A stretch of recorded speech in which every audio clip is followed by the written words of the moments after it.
Bienvenidos al curso de Python y Seguridad Informática de la comunidad Backtrack Academy.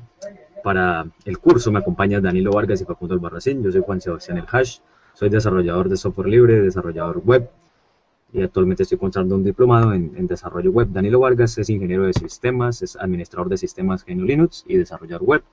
Y Facundo Albarracín es licenciado en sistemas, o está haciendo licenciatura en sistemas y al igual es desarrollador Python. Entonces, nosotros hemos preparado un completo plan de estudios para las 3 clases, para el curso, y en el primero, o la primera clase, la primera división de todo el curso, que es hoy, vamos a ver la introducción a historia del lenguaje, las estructuras y tipos de datos, es decir, con qué datos podemos trabajar en Python. Vamos a ver las sentencias de control de flujo, que es la lógica de nuestros programas, el manejo de excepciones, utilidad importantísima de Python que nos permite tratar errores que se producen durante la ejecución del programa. Los módulos, que son las divisiones cuando nuestros programas son demasiado grandes, las funciones, que son código que se repite en cierta forma, y la programación orientada a objetos, que es un paradigma de la programación muy utilizado últimamente por los programadores Python y pues por otros lenguajes también, como Java, por ejemplo.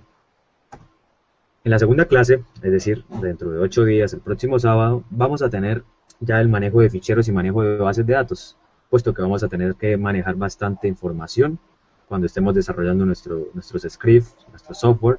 Y vamos a tener en el tercer punto los módulos para Internet, lo que es la introducción ya a empezar a trabajar con la seguridad informática, puesto que la seguridad informática funciona bajo Internet. Vamos a ver los módulos más comunes para trabajar los protocolos TCP/IP como FTP, HTTP, entre otros. Además también vamos a ver web scraping con la librería URLlib. ¿Para qué nos sirve el web scraping? Para acceder a las webs, para sacar sus datos, para, por ejemplo, comprobar si hay alguna vulnerabilidad de tipo XSS o SQL injection.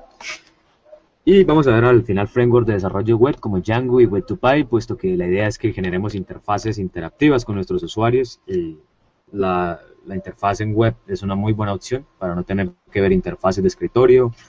A pesar de que tenemos muy buenas librerías como por ejemplo WXPython, es mejor utilizar, a mi percepción y a la nuestra, un framework de desarrollo web. Ahora, en la tercera clase, ya para finalizar nuestro curso, vamos a dar una introducción a la seguridad informática, a los procesos de hacking ético más comunes, a la automatización de dichos procesos, cómo se han automatizado con otras herramientas, y nosotros vamos a crear nuestros propios scripts para automatizar algunos de esos procesos, por ejemplo, la detección de alguna vulnerabilidad, la explotación de un equipo Windows, por ejemplo. Y vamos a desarrollar una herramienta de pentesting todos juntos, como aportando código en GitHub. Y para eso vamos a publicar los proyectos de la comunidad Backtrack Academy en un repositorio que se va a crear en GitHub a la vez que vayamos avanzando. Entonces, esos proyectos van a estar integrados por 2 de la comunidad Backtrack Academy que se van a hacer públicos, muy interesantes, y pues por los que ustedes vayan escribiendo. Y pues todos vamos a poder aportar al código. Y bien, en la primera clase vamos a tener la introducción, como ya lo mencioné. Entonces, vamos a decir que es Python. Python es un lenguaje de programación multiplataforma y multiparadigma. ¿Qué quiere decir que sea multiplataforma? Que funciona en cualquier sistema operativo. Multiparadigma, que soporta varios paradigmas de la programación, como puede ser la funcional o la orientada a objetos. De alto nivel, que es muy fácil de tratar para el ser humano y no hay que llegar mucho a tocar la memoria y ese tipo de cosas que se hacían con C por allá en los 80. De propósito general, que nos permite desarrollar cualquier tipo de cosa. Puede ser una aplicación web, puede ser una aplicación de escritorio, puede ser un juego, puede ser un script, cualquier cosa. Interpretado, que es un intérprete el que va leyendo el código y lo va ejecutando línea por línea. Fuertemente tipado es una relación que hay con los datos y cómo se manejan los datos, los tipos de datos. La sintaxis clara y limpia del lenguaje, puesto que Python nos obliga a escribir código muy claro, muy limpio y muy legible. Y la gran variedad de módulos estándar, que es una de las características más importantes de Python, podemos trabajar muy fácilmente con bastantes módulos sin necesidad de instalarlos y producir código y programas funcionales bastante rápido. Ahora, la historia del lenguaje, el lenguaje fue creado por allá en los años 80 por un programador holandés llamado Guido van Rossum, es un científico de la computación. Él ha trabajado en Google, pero se salió de Google para poder aportar a Dropbox, ahora trabaja actualmente en Dropbox. Y pues el nombre del lenguaje viene de la serie de comediantes Monty Python, puesto que Guido es bastante fanático. Y la filosofía de Python. La filosofía de Python está soportada en un módulo llamado this, bastante conocido. Y lo que hace ese módulo es importar el Zen de Python. El Zen de Python está en inglés, pero nosotros podemos buscarlo en Google y traducirlo. Vamos a verlo en inglés y pues de paso instalar Python, ¿no? Entonces, para instalar Python, lo que tenemos que hacer es irnos a python.org.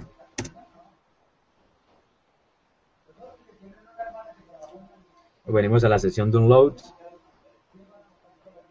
y descargamos la versión 2.7.5. ¿Por qué lo hacemos en Windows? Porque en Linux ya viene instalado por defecto y pues la idea es mostrar cómo se haría en Windows. Aquí nos va a descargar un archivo .msi de 15.5 megabytes. Yo lo voy a cancelar puesto que ya lo tengo descargado y ya lo tengo instalado. La instalación es muy simple, solo es el típico next. Ya cuando lo tengamos instalado nos va a crear en el disco local C una carpeta como esta, Python 27.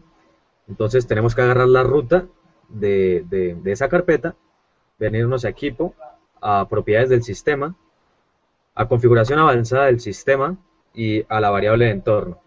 En la variable de entorno vamos a agregar el path, es decir, la ruta que acabé de mostrarles, C, Python 27, y agregarla. Y ya con eso podremos llamar a nuestro intérprete de Python desde la terminal. Eso es todo. Voy a comprobar aquí si va bien la pantalla. Sí, listo. Entonces, esa es toda la instalación de Python. Realmente es muy sencilla. Y ahora vamos a llamar a this para mostrar la filosofía. Está en inglés.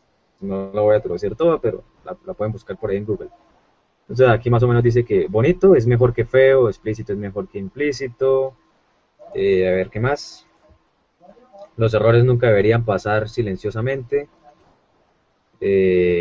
Complejo es mejor que complicado, entre otras cosas, ¿no? Y listo, más o menos la filosofía de Python se resume en código legible, entendible y bien organizado. Y sencillo, por supuesto.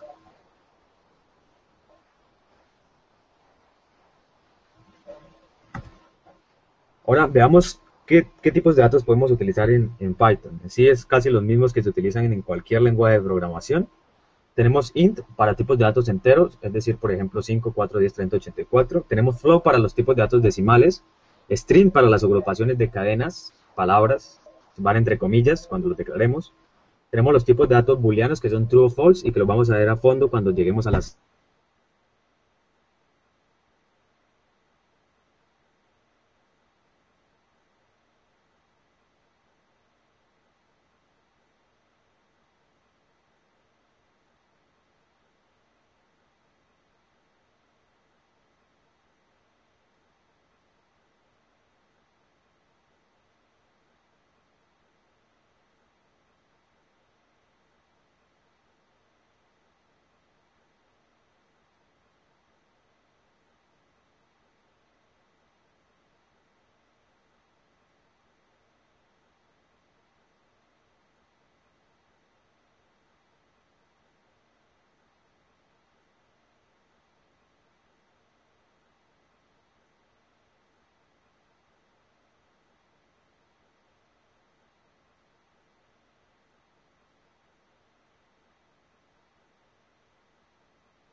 Me caí un momento.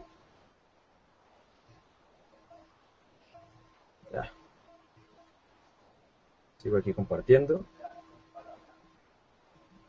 Y reexplico aquí rápidamente qué es lo que estaba haciendo. En Python tengo la función type, que me permite pasarle un tipo de dato entre comillas. Puede ser cualquier tipo de dato, por ejemplo, si le paso hola, me va a volver que es de tipo string. Si le paso un decimal, me va a volver que es de tipo float. Si le paso un booleano, me va a volver que es de tipo booleano. Entonces ahí comprobamos los tipos de datos que tenemos en Python.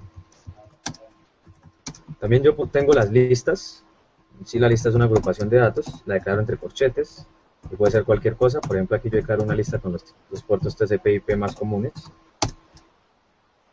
Y puedo llamar a los datos partiendo de su índice. Entonces, al primer dato que está en la lista le asigna el índice 0, al segundo el índice 1, y así sucesivamente y progresivamente. Entonces, si yo llamo a lista con el índice 0, me va a volver 21. Si yo llamo con el índice 1, 22, y así sucesivamente.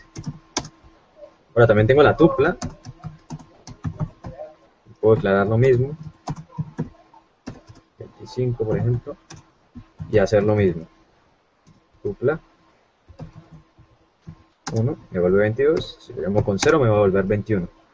Y el diccionario, que en sí es una relación clave-valor, le puedo decir aquí FTP como cadena, porque es una cadena, SSH, es puntos 22, y si yo llamo aquí a div, pasándole la cadena de FTP, me va a devolver su valor relacionado, que es 22. Entonces nótese que aquí va con 2 puntos, y aquí va con coma para separar ya otra nueva relación clave-valor. Y listo, esos son nuestros tipos de datos en Python. Ahora tenemos que, como son números, los números son matemáticas. La matemática es una relación entre los números y las operaciones que se pueden hacer con ellos. Entonces vamos a tener que, en Python también podemos hacer operaciones matemáticas, aritméticas sencillas, por ejemplo. Hay otras más avanzadas, ya con módulos, que no competen al curso. Y los operadores aritméticos son la suma, la resta, la multiplicación, división y exponenciación, y pues con sus respectivos operadores. Entonces para la suma el más, resta menos, multiplicación el asterisco, división el slash o barra invertida, la exponenciación, dos asteriscos. Entonces vamos a ver unas cuantas operaciones para comprobar que si es correcto lo que aquí se dice.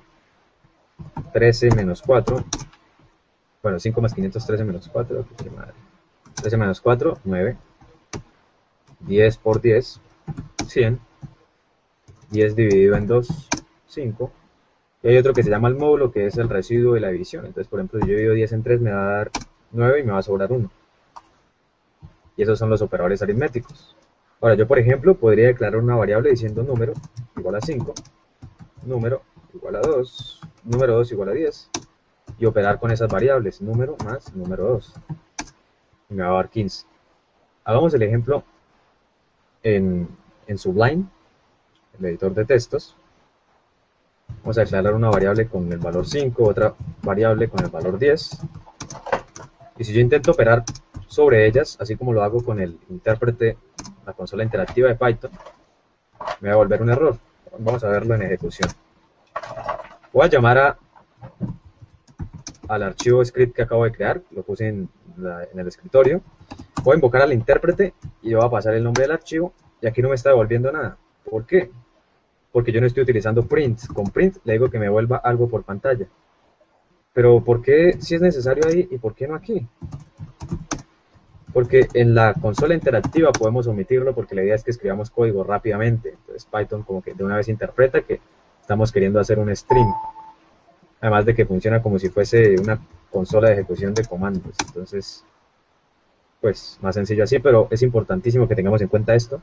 Ya si nosotros nos vamos a nuestros scripts, nuestros archivos de scripts, es importante el print para mostrar cosas por pantalla. En este caso me está volviendo la suma. Así igualmente yo podría operar con cualquier cosa, con cualquier tipo de dato, por ejemplo, 5 más 5, 5.5 más 10, 15.5, y opera normal. Ahora, veamos las cadenas un poquito. Veamos, por ejemplo, hola, cadena 2, mundo, entre comillas siempre, esto. Yo podría, por ejemplo, sumar cadena más cadena 2, mostrarla por pantalla. No va a haber ningún error, me va a concatenar las dos cadenas, eso se llama concatenación, concatenar las dos cadenas. También podría, por ejemplo, ¿qué pasa si yo uso el operador de multiplicación con dos cadenas? Me va a volver un error.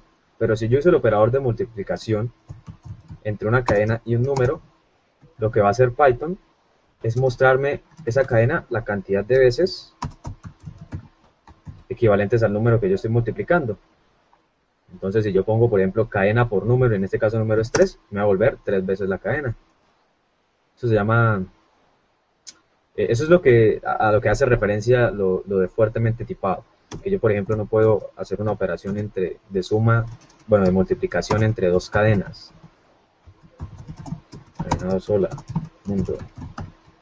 Y eso más o menos hace referencia a lo de fuertemente tipado en Python. Yo no puedo hacer eso.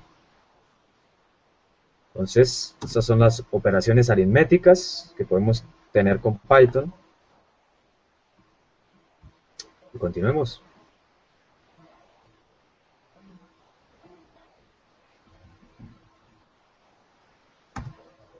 Ahora tenemos las estructuras de control de flujo. Aquí ya hemos llegado a la lógica de nuestros programas. Entonces vamos a ver que son 5. Bueno, realmente son 4, ya vamos a ver por qué. Pero no sin antes explicar los operadores lógicos. Vamos a ver cómo funciona esto de igualdad, desigualdad, menor que, mayor que, y menor o igual que, mayor o igual que. Entonces, yo aquí tengo que 4 es igual a 4, con dos iguales, nótese. Vamos a llevarlo al código para que sea más entendible. Vamos a entrar a la consola interactiva para explicar. Si yo digo que 4 es igual a 4, con un solo igual, mírenlo, un solo igual, esto me va a volver un error. Porque es como si yo estuviese haciendo una asignación, si le estuviera asignando un valor a una variable. Yo declaro var igual a 4, pues estoy asignando un valor a una variable. Ahora, si yo digo que 4 es igual a 4, nótese, los dos iguales, no uno sino dos, Python lo va a interpretar como una condición que yo le estoy pasando. Entonces, Python va a decir, 4 es igual a 4, se va a preguntar, 4 es igual a 4, y como 4 es igual a 4, pues me va a devolver true. True es un valor booleano. Ya lo expliqué hace rato, los valores booleanos son true y false. Entonces aquí Python me comprueba esa condición, que si 4 es igual a 4, y en efecto lo es, y me vuelve true. Si yo le paso una condición incorrecta, por ejemplo, 5 es igual a 10, me va a decir que es false. Entonces, por cada condición que yo tenga siempre, Python me va a devolver un valor booleano.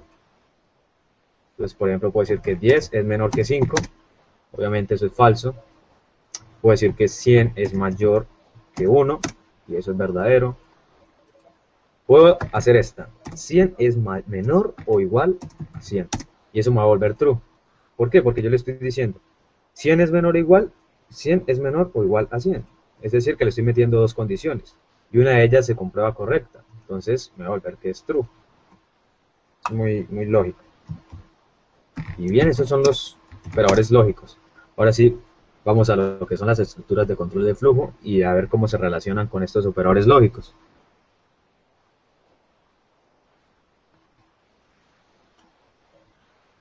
Entonces tenemos a la sentencia if-else. La sentencia if-else funciona evaluando una condición indicada, así como la que veíamos hace un momento. Si el resultado es true, se va a ejecutar el código que esté dentro del if. Y si el resultado es false, se va a ejecutar el código que yo declare dentro de else. Aquí tenemos un ejemplo y lo vamos a llevar a código y ejemplo. Entonces tengo que nota es igual a 5. Con if, que es el sí condicional, pregunto, if nota es igual a 5, entonces esa condición de nota es igual a 5 me va a volver true, puesto que nota tiene el valor 5 y es como si yo dijese 5 es igual a 5. Eso me va a volver true. Entonces al devolverme true, se va a ejecutar el código que esté dentro de if, es decir, print tenemos 5. Y va a ignorar el código que está dentro de else, porque el código que está dentro de else se va a ejecutar cuando esta condición aquí en la línea 2 se compruebe como falso. Vamos a ver el código, vamos a escribirlo y a ejemplificarlo. Entonces voy a decir que nota es igual a 5, voy a decir if nota es igual a 5, en caso de que nota sea igual a 5, imprímame por pantalla, tenemos 5, okay. En caso de que eso se compruebe como falso, entonces llega aquí y me dígame, no tenemos 5. Y ya, eso es todo. Entonces ejecutamos nuestro script. y me está diciendo tenemos 5. Yay. ¿Por qué? Porque aquí se está comprobando como true. Entonces me va a ejecutar este código como ya lo expliqué y va a ignorar este. Ahora, por ejemplo, si yo pongo acá print programa finalizado, se va a ejecutar, puesto que aquí va a llegar el true y va a ejecutar esto, y va a saltar todo esto y me va a ejecutar el resto que yo tenga en el programa, mi resto de programa. Entonces veámoslo, ahí me está diciendo programa finalizado. Ahora yo por ejemplo podría recibir la nota del usuario. ¿Qué tal si yo no conozco la nota? ¿Cómo voy a recibir un dato de tipo numérico del usuario? A través de la función input. Entre comillas le voy a pasar la cadena que le quiero mostrar. Entonces por ejemplo, dame tu nota. Y ahí le vamos a dar la nota. Entonces yo le doy 5, me está diciendo tenemos 5, pero si yo le doy 4, por ejemplo, me está diciendo no tenemos 5. ¿Por qué? Porque estamos llegando aquí al if, esta condición se comprueba como falsa, por lo tanto no ejecuta la línea 4, que es print tenemos 5, sino que pasa a ejecutar else y print no tenemos 5. El código que está dentro de else, puesto que aquí se comprobó como falso. Y listo. Así funciona el if y el else. Ahora tenemos el if-else, que en sí es una concatenación de if, más elegante que en lenguajes como Java o C++. La sentencia if-else funciona de la siguiente manera. En primera medida, evalúa una condición con if. En caso de que se compruebe como falsa, va a pasar a evaluar n cantidad de condiciones con el if. Y en caso de que todas esas condiciones se consideren como falsas, va a llegar a ejecutar el código que está dentro de else. Entonces aquí tenemos un ejemplo, por ejemplo con el banner de un servidor FTP. Entonces vamos a llevarlo a código. Voy a declarar mi variable banner, que va a contener una cadena que es ProFTP. Y aquí con un if voy a comprobar si esa cadena es igual a PureFTPD. En caso de que eso se considere como correcto, es decir, true, imprímame server text y el nombre, PureFTPD. En caso de que eso se llegue a comprobar como falso, vamos a evaluar otra condición con el if, que va a ser banner igual a BSFTP. Son como los banners más conocidos a nivel de protocolo FTP. Y vamos a decir lo mismo, server detect BSFTP. En caso de que esa también se compruebe falsa, vamos a ejecutar o a comprobar otra condición que va a ser si banner es igual a ProFTPD. En caso de que eso sea correcto, vamos a decir que server detect y es ProFTP. Y en caso de que todas esas se consideren como falsas, vamos a decir can't detect the server. The server.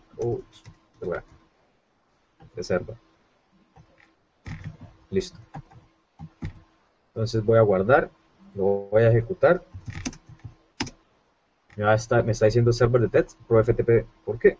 Resulta que esto aquí se considera como falso, puesto que ProFTPD no es igual a PureFTPD, entonces no me ejecuta esto. Aquí llega a evaluar esta condición que también se considera como falsa y por lo tanto no me ejecuta esta línea de código en la línea 6, y va a llegar aquí y esta sí se va a comprobar como verdadera, entonces me va a ejecutar lo que tiene por dentro y va a ignorar el else. Ahora si yo pongo esto por ejemplo aquí, para ejemplificar un poquito más, ¿qué va a hacer? If se comprueba como falso, llega aquí, se comprueba como true, ejecuta lo que tiene adentro e ignora el resto del código. Y aquí, por ejemplo, entonces saltaría de una vez al resto del programa finalizado, por ejemplo. Entonces ejecutamos y me está diciendo el server, ProFTP y programa finalizado porque está saltando el resto del código. Listo, así funciona el if else. ¿Se escucha bien todo, Camilo, Danilo? Sí, está todo bien. Bueno, entonces continuamos.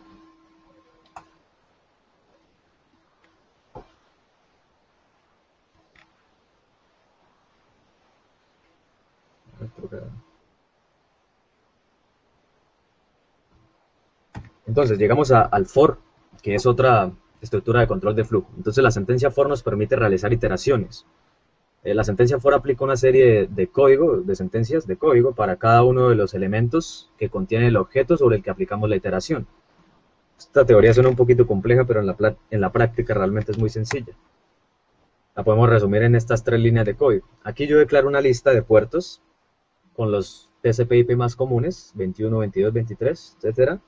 Y con el for lo que hago es llegar a esta variable puerto y asignarle el primer dato en la lista int puertos, en la lista puertos.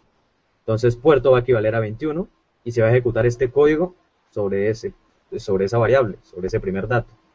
Entonces en este caso me va a decir conectando a 21. Entonces termina de ejecutar este print de la línea 4 y vuelve otra vez aquí y pasa puerto a equivaler al segundo valor de puertos, de la lista puertos. Y así sucesivamente hasta que recorre todos. Llevemos la código a ver cómo funciona. Aquí declaro yo mi lista, puertos, entre corchetes, en las listas, 23, 25, 80 y 445. Con un for, lo itero. Entonces yo puedo decir puertos, puntos, print, conectando, 2 puntos, coma, puerto. Este puerto. Listo. Entonces ejecuto en mi terminal. Y ahí me está iterando cada uno de los datos de la lista con este código. Entonces aquí llega puerto y equivale a 21, ejecuta esto, vuelve aquí, ahora puerto equivale a 22, ejecuta esto, vuelve aquí a la línea 3 y ahora puerto vale 23 y sigue ejecutando esto hasta finalizar con todos los datos de la lista puertos. Ahora, como esto es una lista, yo puedo, por ejemplo, imprimir por pantalla cada uno de los datos. Pero para imprimir los datos de una lista yo tengo que tener en cuenta que la lista asigna a los datos, a cada uno de esos datos, un índice. Para el primer dato de la lista, el índice es 0, para el segundo es 1, y así sucesivamente. Entonces, si yo quiero llamar a 21, utilizaría el índice 0. Si yo quiero llamar a 22, utilizaría el índice 1, y así para todos. 3, 4, 5. Y esto me va a hacer lo mismo que estaba haciendo el for. Va a imprimir todos los puertos. Pero como vemos, esto es innecesario, es una repetición de código muy estúpida. Entonces para eso utilizamos el for. Más sencillo. For x, por ejemplo. Esa variable de for puede ser cualquiera. Entonces, por ejemplo, yo puedo decir que x, mi prima print, conectando a x. Igual va a seguir funcionando. Una variable puede tener cualquier nombre. A ver, aquí me faltaron los 2 puntos importantes de la sintaxis para que aquí indente. Y listo, ahí se está ejecutando lo mismo. Entonces así funciona el for, que permite iterar sobre listas. No solo itera sobre una lista, por ejemplo, si yo tengo una cadena y la cadena es Juan, yo podría iterar la cadena y imprimir cada una de las letras, por ejemplo. Pero generalmente el for se utiliza para iterar sobre estructuras de datos. Como vemos, me está imprimiendo línea por línea cada una de las letras. Listo, así funciona for. Ahora vamos a ver la última estructura de control de flujo, que es el while.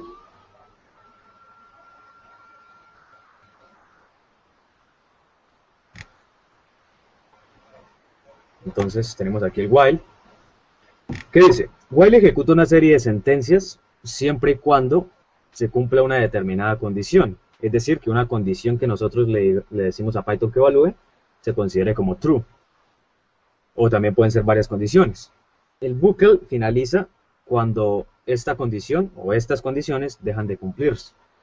Entonces vamos a ver qué ejemplo tenemos. Aquí tenemos que la clave correcta para acceder al programa, por ejemplo, es backtrack academy 123. Y aquí en la variable clave usuario estamos almacenando una clave que el usuario nos va a dar. Ahorita voy a explicar qué significa esto de route input y de str. Eso en sí lo que hace es recibir una cadena que nos pase el usuario. Entonces aquí decimos, mientras, el while significa mientras, la clave del usuario sea diferente a la clave correcta, es decir, que la clave de usuario sea incorrecta, imprímame clave incorrecta y pide otra vez la contraseña, vuelva aquí al while, compruebe si esta condición otra vez es true y ejecute lo que sigue aquí, y en caso de que esto sea false, ejecute el resto del programa. Entonces vamos a darle en código para explicarlo mejor. Voy a aclarar mi variable clave correcta voy a decir que equivale a, por ejemplo, BTA123. Voy a decirle al usuario que me dé una clave y que la voy a almacenar en la variable clave usuario. ¿Cómo le pido al usuario que me dé una clave? Pues con route input. Para números, para datos numéricos es input solamente, y para cadenas es route input. Route input es una función, y pues le pasamos como primer argumento y como único la cadena que queremos mostrar al usuario. Entonces en este caso, clave, dos puntos, y ahí el usuario nos va a dar su clave. Ahora con un while llegamos a comprobar la siguiente condición. Clave usuario es diferente a clave correcta. Entonces esto me va a volver true, por lo tanto se va a ejecutar el código que esté dentro de while. Eso es clave incorrecta, clave incorrecta. Y si yo dejo solo mi while así, vamos a tener un problema, que es un bucle infinito. Si yo le doy una clave errónea, por ejemplo Juan, esta condición se va a comprobar como verdadera, puesto que Juan, es decir, clave usuario, es diferente a clave correcta BTA123. Entonces se va a comprobar como verdadero esto y va a empezar a ejecutar el código que está dentro del while. Y como la condición no está dejando de cumplirse, simplemente va a seguir ejecutando y ejecutando y ejecutando para toda la vida, 4E. Entonces, yo necesito que esa condición en algún momento deje de ser verdadera. Para eso tengo que pedirle nuevamente la clave del usuario, y en este caso, si el usuario ya digita la clave correcta, va a volver aquí al while y va a comprobar que esto ya es falso, y va a continuar con la ejecución del programa, que por ejemplo podría ser programa finalizado. Entonces llevémoslo a código. Digo que mi clave, por ejemplo, es Juan, me va a decir que es incorrecta, y aquí otra vez me está pidiendo con esta línea la clave. Entonces yo se la doy otra vez, Juan 123, y otra vez me está diciendo que es incorrecta, puesto que aquí la recibe, vuelve aquí al while, esto se comprueba otra vez como verdadero y sigue ejecutando esto. Hasta que esto deje de considerarse verdadero, se va a ejecutar esto. Cuando llegue a falso, entonces por ejemplo podríamos decir acceso concedido. Veámoslo. Vamos a ejecutar.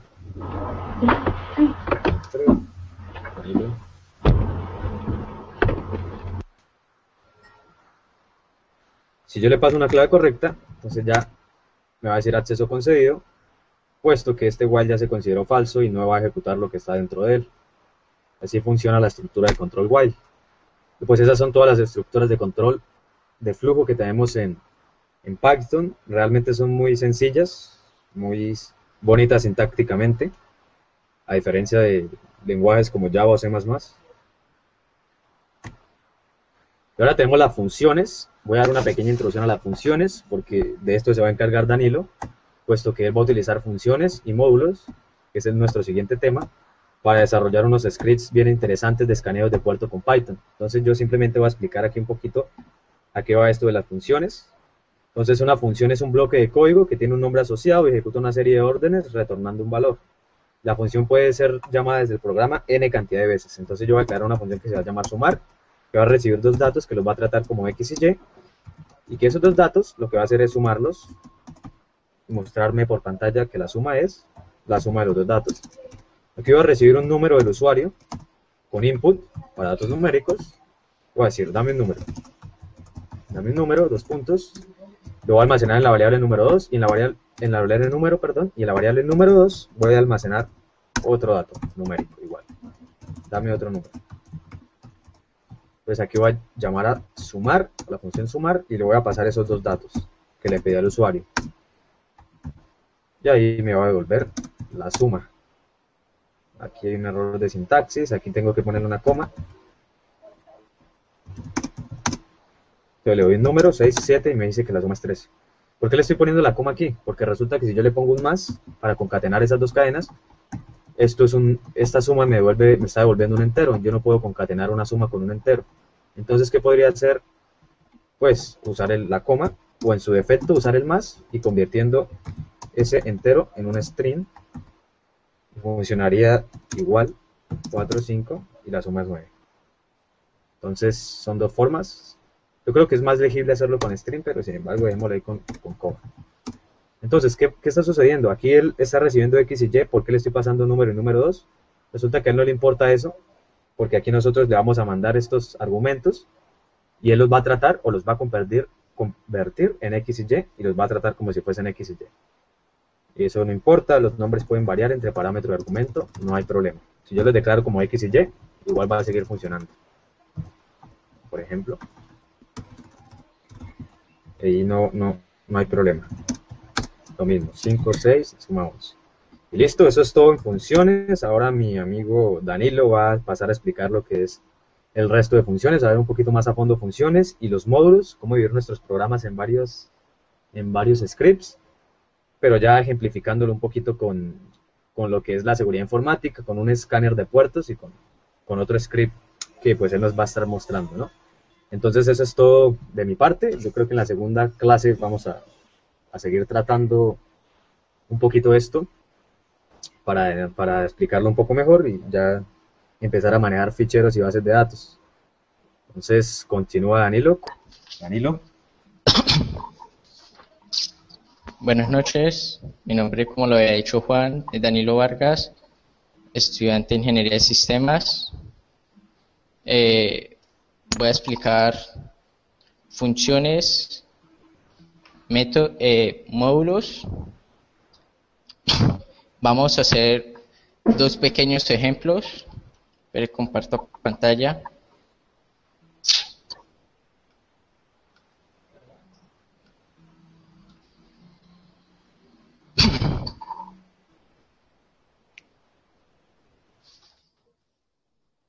Bueno, vamos a hacer dos pequeños ejemplos, un escaneo de puertos y otro de archivos con OTS. Entonces, ¿qué son funciones? Funciones es un bloque de código que tiene un nombre asociado y ejecuta una serie de órdenes retornando un valor. Además, puede ser invocado n veces en el programa.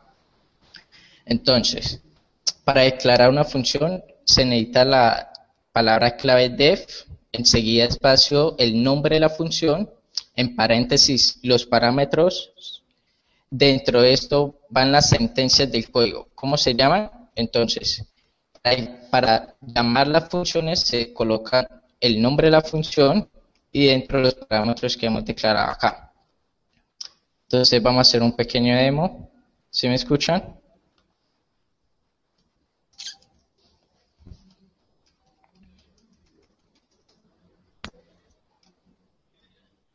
¿Aló? ¿Sí me están escuchando?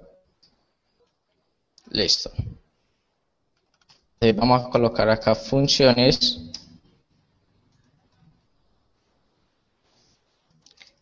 La primera línea que estoy escribiendo es para que llame al intérprete de Python cuando le damos permisos. Entonces, una vez abro la terminal,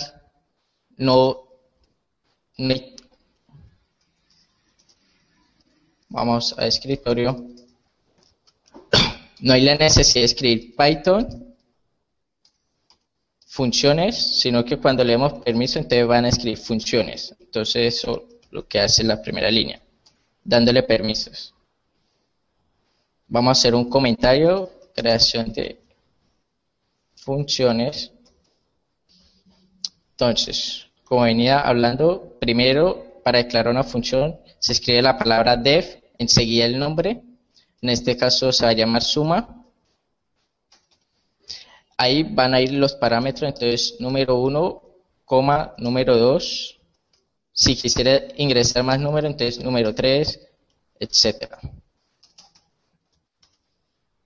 Acá escribo la sentencia del código. Entonces, sumar es igual número 1 más número 2. Vamos a mirar. Ahí no va a mostrar nada porque no estamos llamando a la función. Entonces le vamos a dar permisos de ejecución.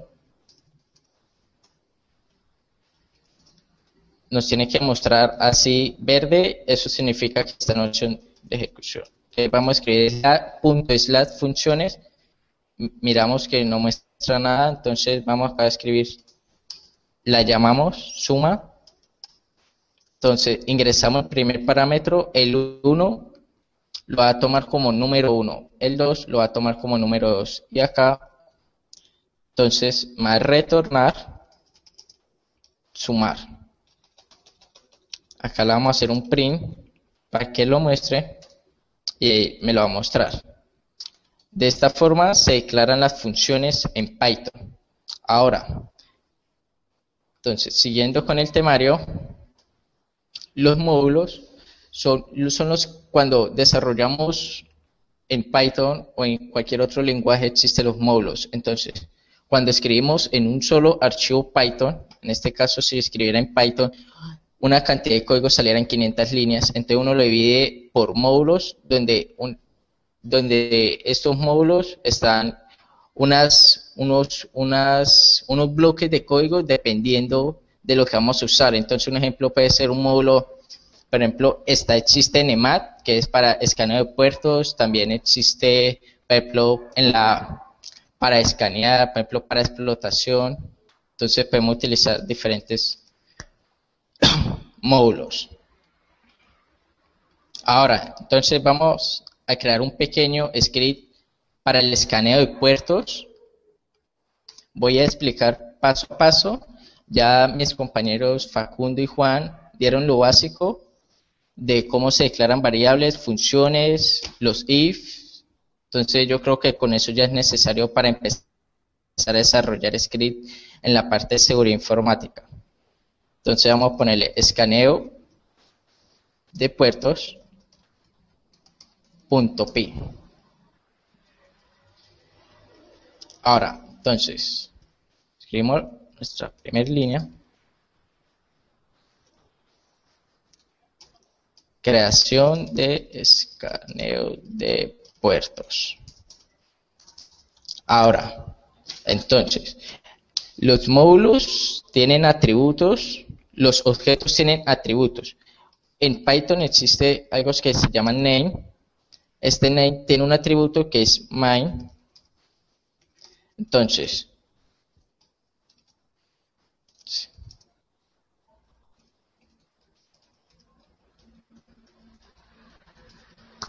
si esto se cumple, entonces va a llamar la función main, que es la principal. Ahora, vamos a crear la función main. Entonces, como les venía diciendo, se coloca la palabra clave def, enseguida el nombre main, como lo habíamos llamado en la parte inferior. Ahora, vamos a declarar los módulos que vamos a utilizar. Entonces, escribimos la palabra import. La import también es en la parte de módulos, es una palabra clave. Entonces, import espacio nmat import. Vamos a utilizar estas dos librerías. Ahora voy a explicar, esta es para cuando ingresan, por ejemplo, necesito Python prueba.py, entonces ingresen acá, por ejemplo, -h, entonces la IP, entonces en IP reemplazaríamos, digamos, 198.1.1 -p, el puerto sería 80. Entonces esto es lo que va a hacer, tomarme estos valores. Entonces, siguiendo el código, parser, declarar una variable, pues,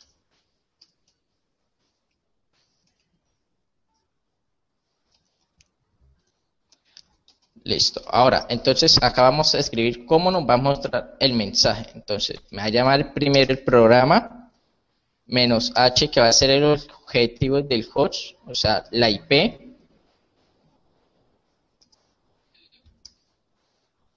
-p, el objetivo del puerto. En este caso, entonces, ¿cómo se va a iniciar? Primero, acá iría entonces escaneo de puertos, enseguida -h, después sigue la IP que vamos a escanear, -p, los puertos que vamos a escanear. Ahora, entonces, vamos a añadir unas opciones. Aquí viene menos h es esta, si colocamos menos m, entonces irá menos m, en este caso va menos h mayúscula, pero un momento mientras pasa.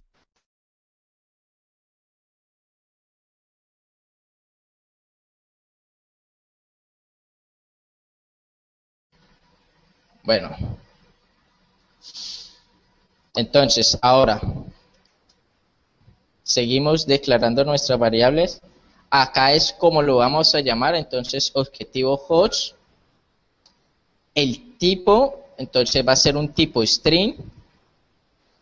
Y vamos a darle una ayuda cuando escriban mal. Entonces, le vamos a escribir especifique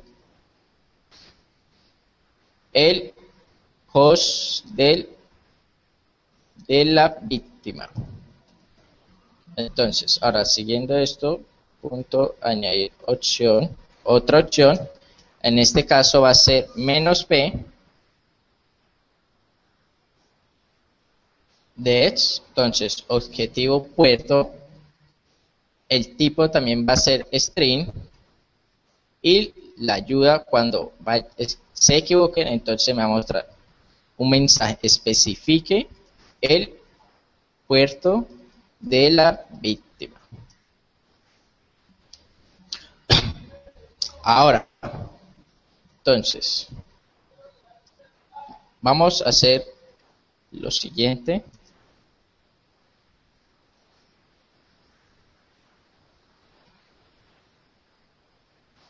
Lo que me va a hacer ahí con esta línea es tomarme los argumentos. Los argumentos son estos. Entonces, guardemos y hagamos las pruebas. Damos permiso de ejecución. Escaneo. Ahora, entonces, vamos, escaneo. Los argumentos son estos. Entonces, acá me dice, primero va el nombre del programa o el script que estamos desarrollando, en este caso, escaneo de puertos. Enseguida va menos h mayúscula. Después sigue el objetivo del host. Acá me equivoqué. Host. Entonces, en este caso, 192.168.1.10 menos p. Entonces, menos p. Y enseguida irían los puertos. Estos argumentos son los que van a tomar aquí. Entonces, las opciones me las va a mostrar acá y los argumentos acá. Entonces, eso es lo que estoy haciendo ahí. Ahora, entonces, le vamos a decir a objetivo host que me tome las opciones de los datos que estén ahí, opciones, punto, me va a tomar el host de este. Entonces, ahí. Entonces, él me va a tomar el valor que yo ingresé en esta parte, objetivo host. Ahora vamos para el objetivo puerto. Entonces, objetivo puertos va a ser tipo string. Ya explico por qué va a ser tipo string, objetivo, y el nombre enseguida iría este, objetivo puerto, tal cual como lo escribimos. Ahora, cuando vamos a escribir unos puertos, si vamos a escanear un ejemplo, el puerto 80 y el 443, lo vamos a separar con coma 443, entonces me va a escanear los dos puertos. Si enviamos las variables así, entonces toca separar las comas, que lo separe por las comas. Entonces escribimos split, entre comillas, la coma, sencillo. Ahora, entonces vamos a validar que estos dos datos los ingrese, entonces vamos a hacer una decisión que ya mis compañeros explicaron. Host, si no ingresa nada, si no ingresa el host, o sea la IP, que vamos a escanear. Ahora vamos, en paréntesis, objetivo puertos es igual. Si esto se cumple, entonces me va a mostrar un mensaje. ¿Qué va a decir este mensaje? Entonces, debe especificar un host de destino y y el puerto, no, queda mal, y los puertos. Listo. Ahora, una vez que imprime este mensaje, nos vamos a salir de Python. ¿Cómo nos salimos de Python? Es 0. De esa forma nos vamos a salir de Python. Bueno, lo que sigue ahora es como esto queda. Entonces, ahora vamos a recorrer host puerto. Entonces, vamos a escribir objetivo puerto en objetivo puertos. Objetivos puerto es este que viene y lo vamos a recorrer como puerto. Ahora vamos a declarar otra función que se llamará nmat_scan. Entonces vamos a escribir, vamos a enviar primero el objetivo host y después el objetivo puerto. Listo. Ahora nos falta crear la función nmat_scan. Subimos. Entonces, como había dicho anteriormente, primero def, enseguida el nombre de la función nmat_scan, y entre comillas le vamos a pasar los parámetros, que en este caso va a ser primero el host y enseguida el puerto. Entonces, objetivo host, coma, objetivo puerto. Ahorita, entonces, ¿cómo se utiliza nmat en Python? Entonces, escaneo es igual a nmat.por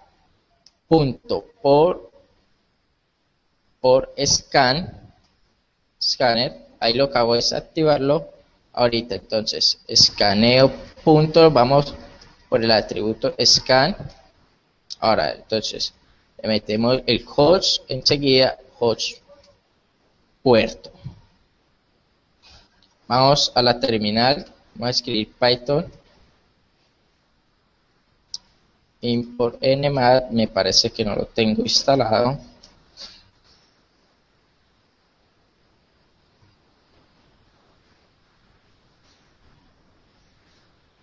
Entonces, ¿de qué forma lo podemos instalar en distribuciones Linux?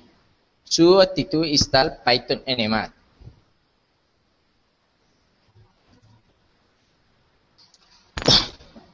Si tienen preguntas, hasta ahora lo pueden escribir por el chat. Entonces, esperamos que instale Python nmat y vamos a terminar el primer ejemplo, que sería un escaneo de puertos.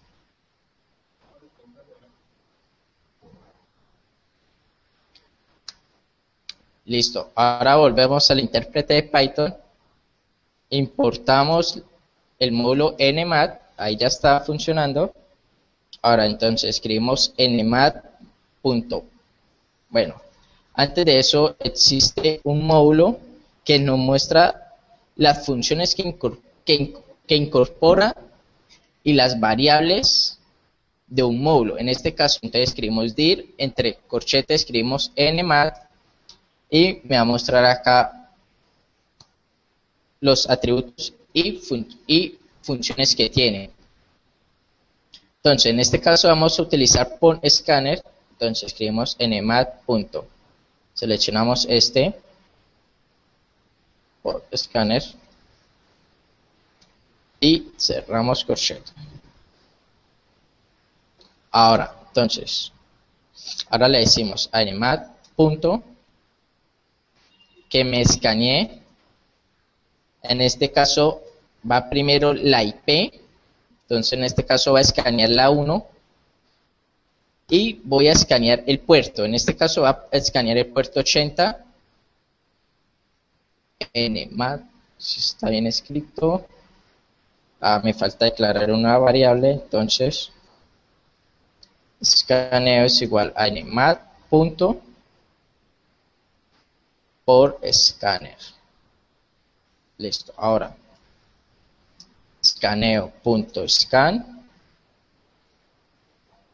escribimos en comilla la IP 11 seguido el puerto.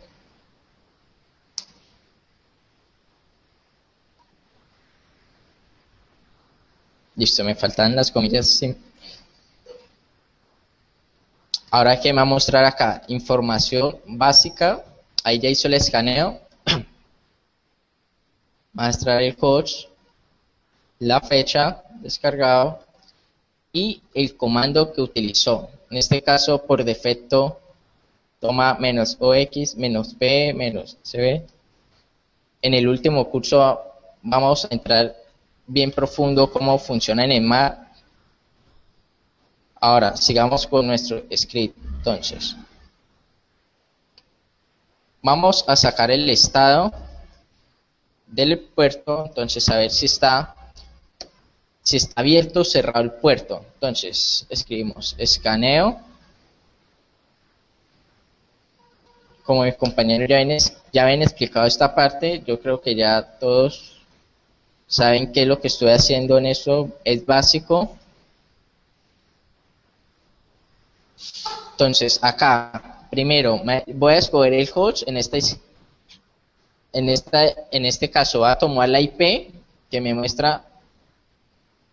Pero abro de nuevo esto. Vamos a hacerle un pin. Me parece que no está funcionando la IP. No está arriba. Entonces, miremos un pequeño NMAD.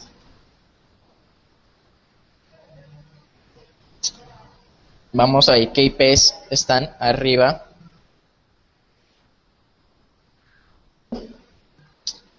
Ahora, entonces, siguiendo con el script, entonces viene escaneo, enseguida va la IP, el protocolo TCP,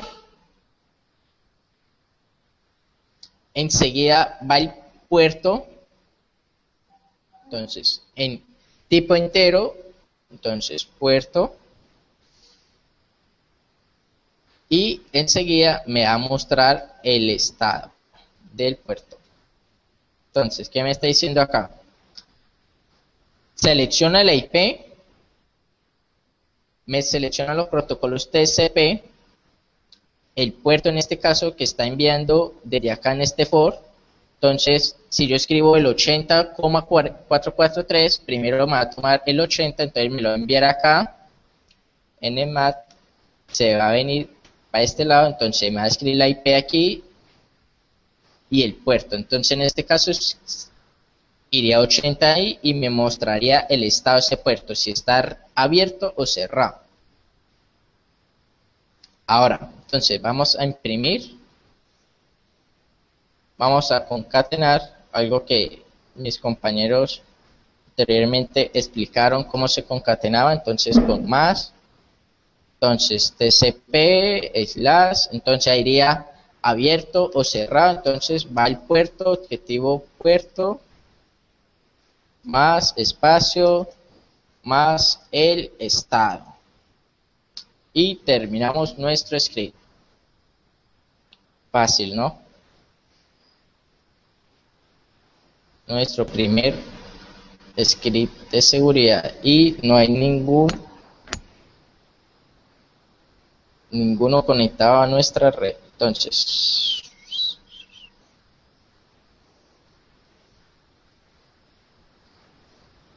sería muy demorado instalar una máquina virtual, pero me conecto desde otro equipo. Oye, Danilo, ¿qué te parece si rifamos una de nuestras becas?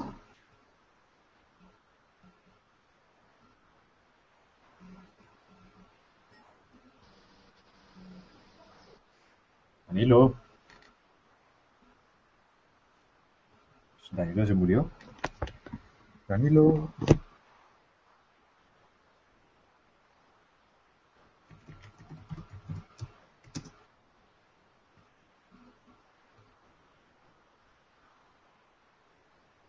Danilo, ¿me escuchas?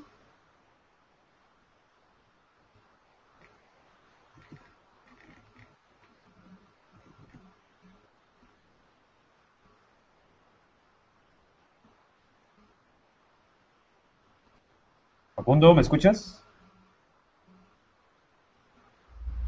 Sí, te escucho. Danilo se cayó. Danilo, no te escuchamos. Danilo. Aló, aló, aló. Sí, ahora sí. Ahora sí, te habías caído, ¿No se me no, no te escucha? escuchábamos. Ah, ya. Hasta ahora ya va bien. No, estaba en la Devuélvete. parte de conectándome desde otro equipo. Sí, Entonces estaba mirando que devuélvete, está en el rango. Eso es. Cuénteme. Que te devuelvas en el Sí, tiempo. aló. Que te devuelvas en el tiempo 10 ¿En segundos. qué parte me quedé? Bueno, ya ahí vimos cuando terminaste el script, ahora que lo ibas a ejecutar contra otra máquina. Ah, sí. Estaba que, ya, Sí, lo que iba a hacer es, como no tengo, ¿aló, sí me escuchan? Sí, ahí está funcionando el sonido. sí. Listo. Lo que estaba haciendo era, como no estoy, bueno, estaba escaneando la red donde estoy conectado, a ver si habían máquinas conectadas para hacer un escaneo y mirar qué puertos tenían abiertos. Entonces ahora, como no vi que habían, me di cuenta que está en el rango cero, por eso no encontré ninguna máquina viva, entonces estoy haciendo un escaneo, seleccionar una IP, mirar qué puertos tiene a través del script.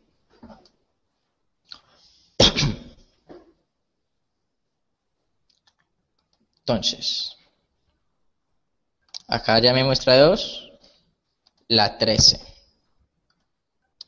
Entonces, vamos a ejecutar nuestro script.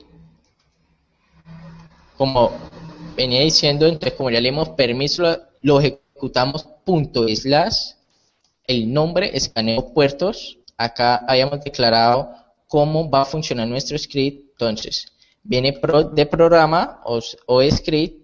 Entonces, punto slash, el nombre menos h. En este caso, objetivo host sería la IP menos p los puertos. En este caso, como vamos a utilizar, si vamos a escanear dos puertos, en este ejemplo 80443, entonces los escribo con comillas. Entonces vamos.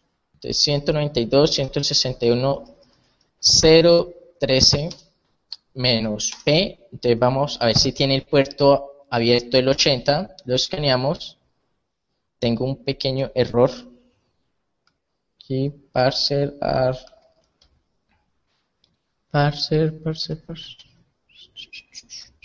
Aquí. Siempre me suele pasar.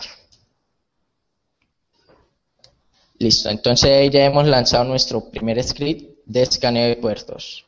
Esperamos que ejecute, ahí está escaneando, acá me confirma, ya me dice que el puerto está abierto de esta IP. Vamos a colocarlo más bonito, en este caso aquí démosle enter para que no sea así pegado. Entonces de nuevo lo lanzamos. ¿Si alcanza a ver bien? Sí, se ve Juan, excelente y sí, se ve excelente y listo. está bien, bien chévere el ejemplo. Cool. Listo.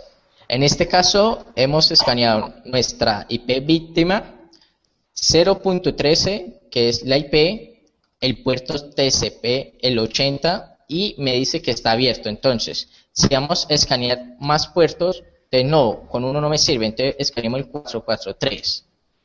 Lo lanzamos de nuevamente, esperamos que haga la prueba. Voy a ejecutar, acá ya me dice que...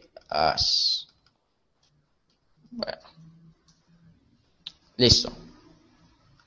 Acá me mostró que el puerto 80 está abierto y el 443 está cerrado.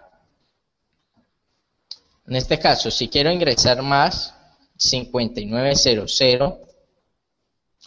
lo volvemos a lanzar, esperamos, ahí me va mostrando poco a poco los puertos. Danilo, ¿nos podrías explicar Listo, entonces. rápidamente el manejo de excepciones? Listo. ¿No? ¿Sí? Las excepciones, Sí, el manejo de listo. excepciones así rápidamente para llegar a rifar nuestra primera beca, ¿vale? Listo, perfecto. Entonces, acá vamos a corregir algo que puedo modificar. Bueno, hagamos otro.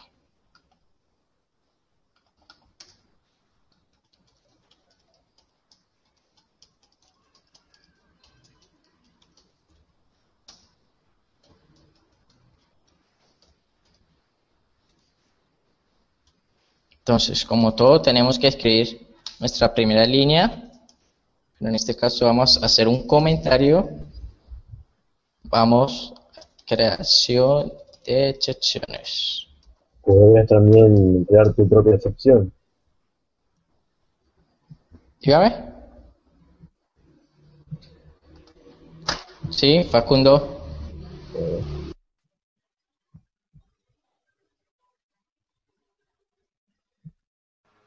Continúa, Danilo, continúa.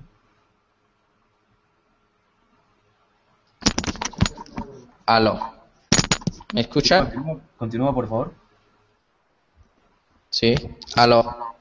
Sí, te escuchamos. ¿Listo? Bájale volumen. ¿Le bajo? No, ya déjalo así, así está perfecto. No le bajes. ¿Ahí? Sí, ahí está bien. ¿Ahí? ¿Sigo?